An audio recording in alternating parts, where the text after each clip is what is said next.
тими миллии олимпии тоҷикистон дар доираи бозиҳои интихобии ҷоми осиё 2022 дар гурӯҳи б дуюмин бозии худро анҷом дод. рақиби футболбозони ҷавони мо ин навбат тими миллии зери 23 солаи непал маҳсуб мешуд, ки дар ҷараёни рақобат шогирдони мубин эргашев ба дарвозаи рақибони худ 6 голи беҷавоб заданд. ҳисоб дар дақиқаи 24 вохӯрӣ боз гардид. шервонӣ мамбатшоев ба як бозигузории зебои ҳамдастагонаш нуқта гузошт.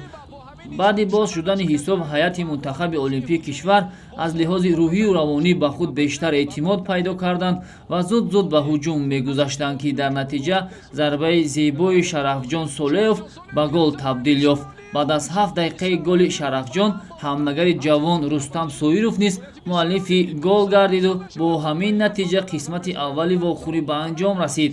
дар пайти дуюми бозии футболбозони ҷавони тоҷик чун 45 дақиқаи нимаи аввал зуд ба ҳуҷум мегузаштанду ба қисмати дифоъ ва дарвозабони непалӣ мушкилӣ эҷод мекарданд.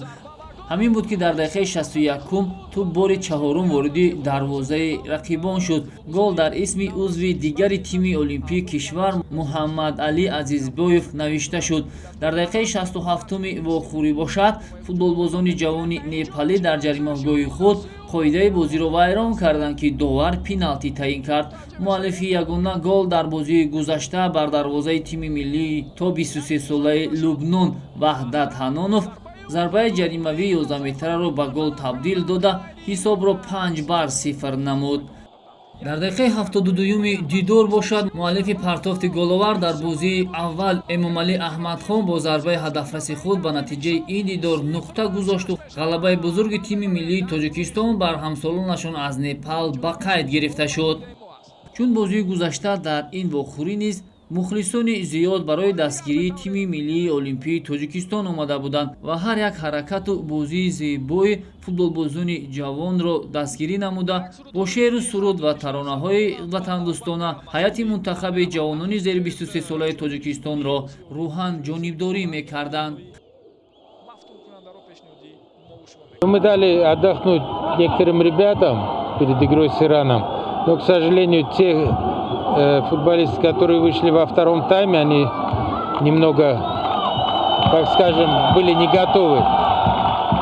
Ну, хороший результат, хороший, с чем я поздравляю наших болельщиков. бозӣ хеле хуб буд. мо бо ҳамроҳи бачаҳо хеле настрой карда будем, ки мақсад мебароем бояд аз Эронро мо бисёртар дар ин гол бизанем, чунки ба мо гол бисёр дорад. нақшаи моро мураббӣ барои тими Эрон моро тайёр мекунад, мебуроем бозӣ мекунем. чӣ хеле ки бозӣ имрӯз гузашт, мехоҳем ки бо дастаи Эрон ҳам хеле бозии худ нишон диҳем. дар доираи бозиҳои даври дуюми марҳилаи интихоби ҷоми осиё 2022 мунтахаби олимпияи Эрон бо яккачини Лубнон рақобат намуд. вохӯрӣ дар варзишгоҳи марказии шаҳри Душанбе доир шуда бо бартарии тими олимпияи Эрон ба анҷом расид. дар дақиқаи 6 вохӯрӣ Меҳдӣ Ламочи Торожӣ голзанӣ намуда бартарии тими олимпияи Эронро таъмин намуд. ҳамин тавр футболбозон бо ҳамин ҳисоб ба танаффус баромаданд. дар қисми дуюм низ мунтахаби олимпияи Эрон имкониятҳои зиёди голзаниро ба вуҷуд овард. дар дақиқаи 89 бозигарони тими олимпии Лубнон дар дохили ҷаримагоҳ бо даст бозӣ намуданд ва довар ба дарвозашон пеналти таъин намуд. пеналтиро ҳимоятгар Сомон Фалловарнамӣ мехост бо усули зебои ба истилоҳ паненка вориди дарвоза намояд, аммо тӯби задааш ба тираки дарвоза бархӯрд.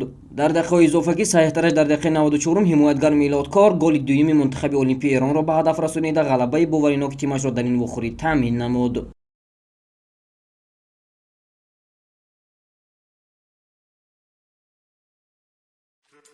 тими миллии олимпии тоҷикистон бо 6 имтиёз ба зинаи аввали ҷадвал баромад.